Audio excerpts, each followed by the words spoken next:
Guys, आज हम पढ़ने जा रहे हैं टेंस। देखिए, टेंस जो होते हैं वो कई प्रकार के होते हैं।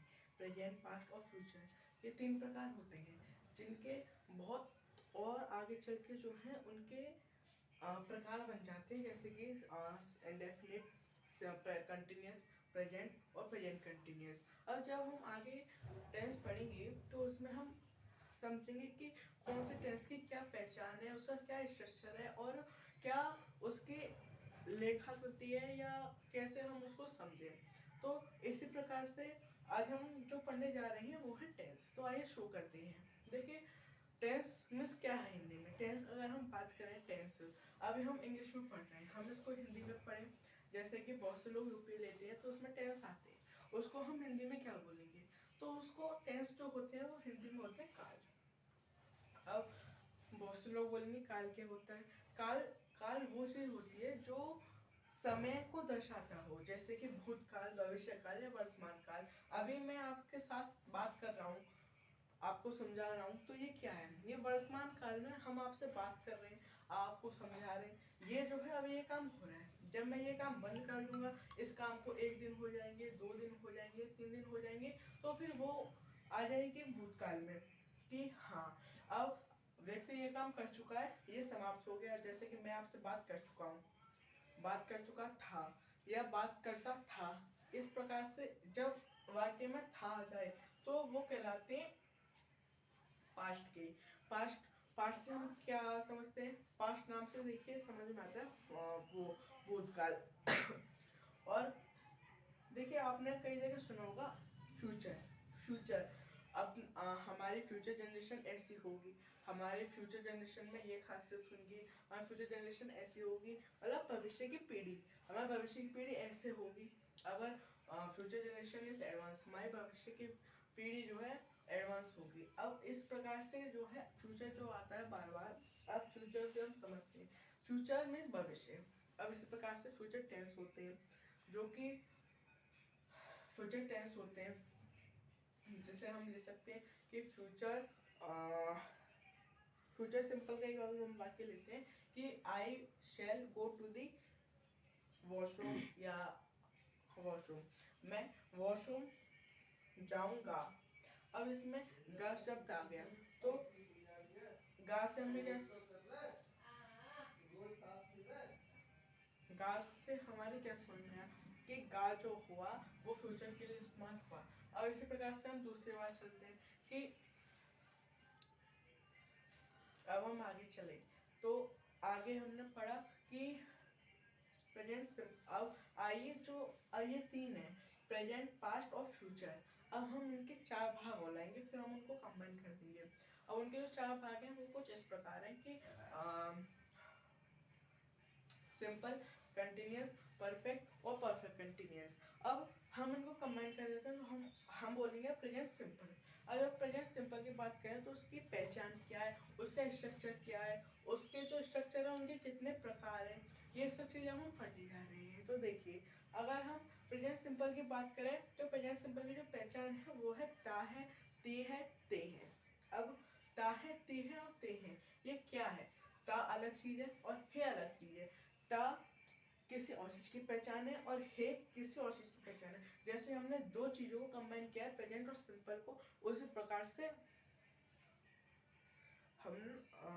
हमने जो है पहचान में दोनों अलग अलग है पर ये कंबाइन होंगी। अब जैसे कि सिंपल, सिंपल की पहचान क्या है?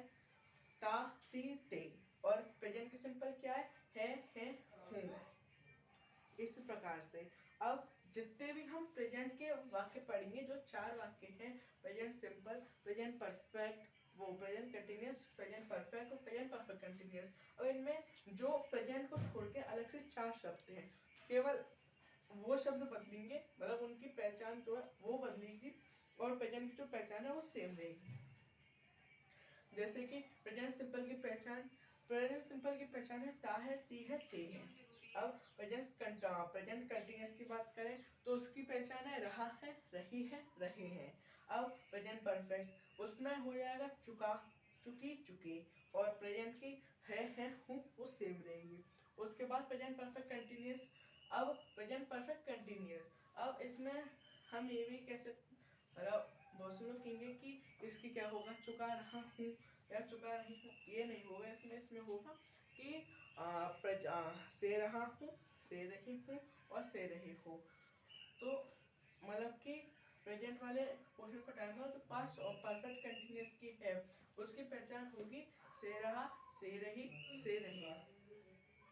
ठीक है, अब आगे बढ़ते हैं। तो आगे बढ़ते हैं हम इनके स्ट्रक्चरों के साथ।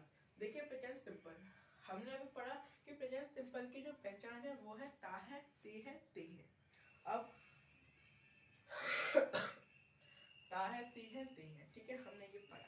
अब इसके बाद इसका स्ट्रक्चर क्या है, हमको इसका स्ट्रक्चर मालूम है? अभी नहीं मालूम ना, हमने इसके बारे में पढ़ा। तो आइए इसको पढ़ते हैं।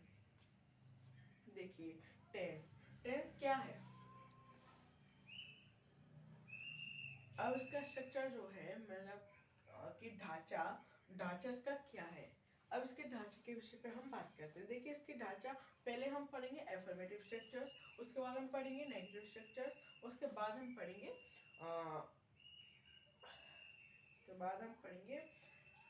इंटेरोगेटिव स्ट्रक्चर्स, और उसके बाद पढ़ेंगे हम इंटेरोगेटिव स्ट्रक्चर्स। देखिए अब जैसे कि हम एफर्मेटिव स्ट्रक्चर्स पढ़ेंगे तो इसमें 4 है, 4 4 के 3 भाग हैं, तो 4 3 12, और फिर हम 12 की 3 भाग और पढ़ेंगे, तो 12 चौक 48। अब हम इनके 48 स्ट्रक्चर्स पढ़ेंगे, तो इनको शुरुआत करते हैं। अब प्रेजेंट सिंपल, प्रेजेंट सिंपल की हमने बात की ता है, ती है, ते है। तो अब जैसे हमने पढ़ा ता है, ती है, ते है, अब इसका स्ट्रक्चर क्या है हमको नहीं मालूम, तो आइए अब इसका स्ट्रक्चर पता करते हैं। देखिए इनमें जो होते हैं सब्जेक्ट और ऑब्जेक्ट, ये दो चीज हम कोई भी वाक्य बनाए उसमें आएंगी ही आएंगी, और वर्ब भी कॉमन होती है। ये तीन चीज जो हैं, मतलब हम इनको ये कह सकते हैं कि जो वाक्य के तीन मुख्य घटक हैं वो कर्ता, क्रिया और कर्म। ये तीन चीज जो है वो कर्ता वाक्य के तीन मुख्य घटक हैं।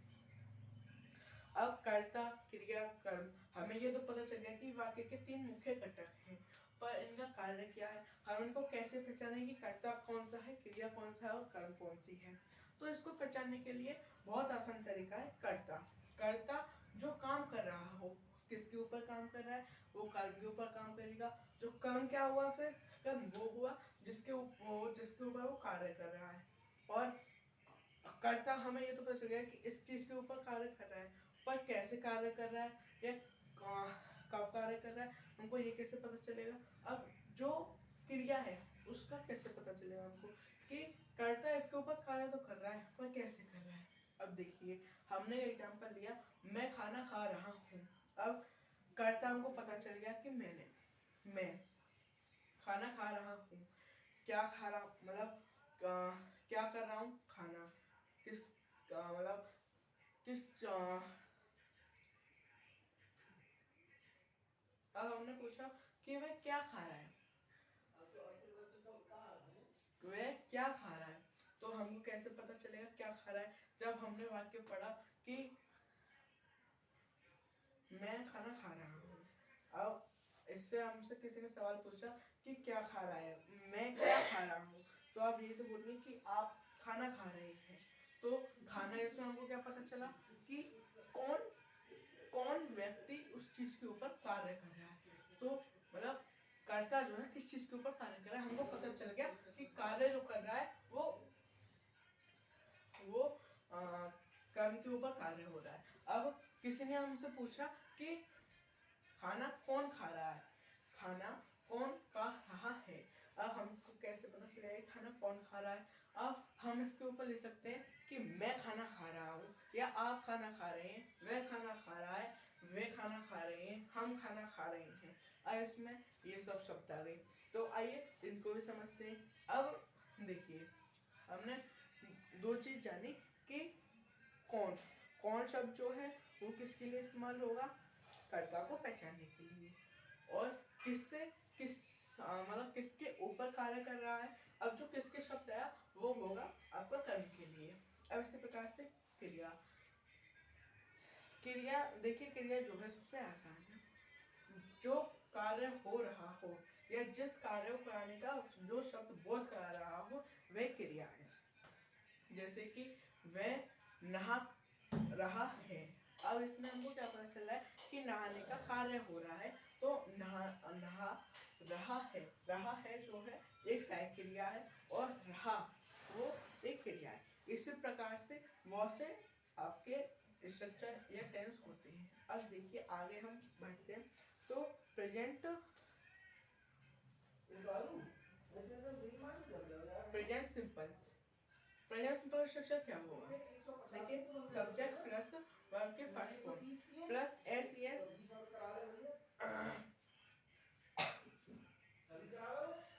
S plus object. ठीक है, अब जब हमने ये पकड़ लिया कि एस और ऑब्जेक्ट है, तो एस अब कहाँ पे इस्तेमाल होगा, कैसे इस्तेमाल होगा और कहाँ कहाँ इस्तेमाल होगा।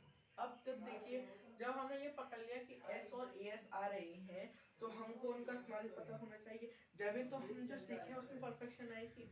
अब देखिए जो एस और एस है वो ज्यादातर आपके जो थर्ड पर्सन सिंगुलर होते हैं उनके साथ प्रयोग होते हैं। अब इसमें एक नया शब्द है कि पर्सन्स। अब ये पर्सन्स क्या है? पर्सन्स हम पढ़ेंगे अपने आगे और वीडियोस में। ठीक है, अब हम बात करते हैं कि पर्सन्स क्या है। देखिए एस जैसे कि अब मैंने बोला I am go to school, I go to school. अब आप बोलेंगे कि ये देखिए आई गो टू स्कूल। अब जब हमने ये पढ़ा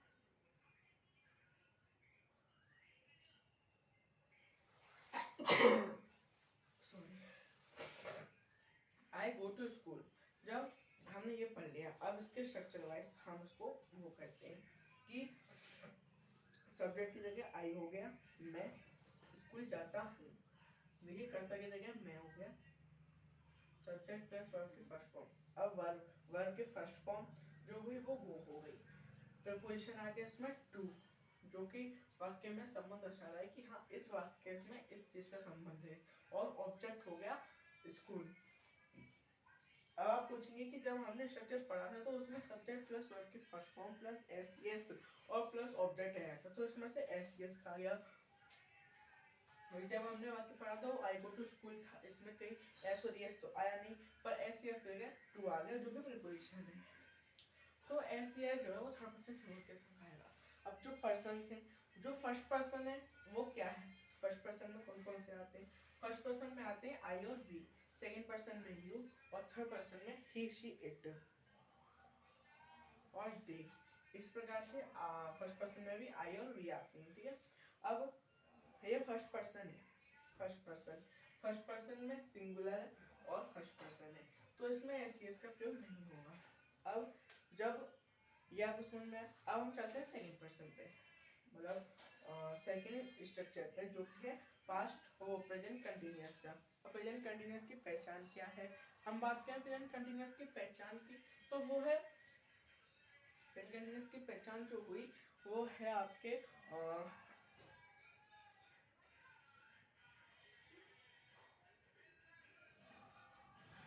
प्रेजेंट कंटिन्यूअस। अब हम प्रेजेंट कंटिन्यूअस की बात करते हैं, तो प्रेजेंट कंटिन्यूअस जो है वो है आपका इसकी पहचान हुई रहा है, रही है, रहे हैं।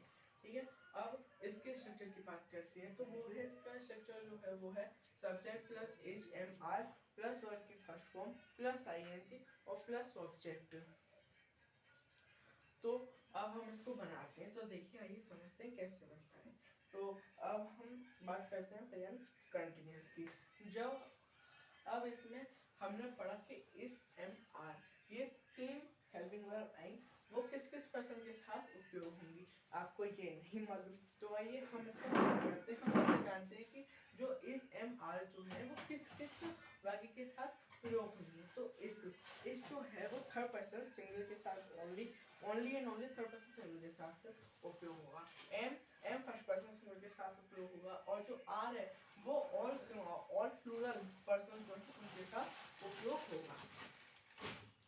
अब हम एक एग्जांपल देखते हैं कि we dash going to school. अब आप हमें कमेंट में बताएं कि इसके साथ कौन सी हेल्पिंग वर्ब का उपयोग होगा। तो इसके साथ अभी हम आपको बता देते हैं, तो इसके साथ जिसका उपयोग होगा वो है आर। तो इसके साथ प्रयोग होगा आई का। इस प्रकार से हम आई का ले लेते हैं, तो I am going to school. इस प्रकार से ये चीज होते हैं। अब हम अपने अगले पार्ट में पढ़ेंगे, मतलब अपने अगले भाग में पढ़ेंगे प्रेजेंट कंटिन्यूअस से आगे के, मतलब प्रेजेंट कंटिन्यूअस से आगे के सारे सभी टेंसेस। जब तक के लिए धन्यवाद, स्वस्थ रहें आप, यही आशा है हमारी। मिलते हैं आपसे अगली वीडियो में।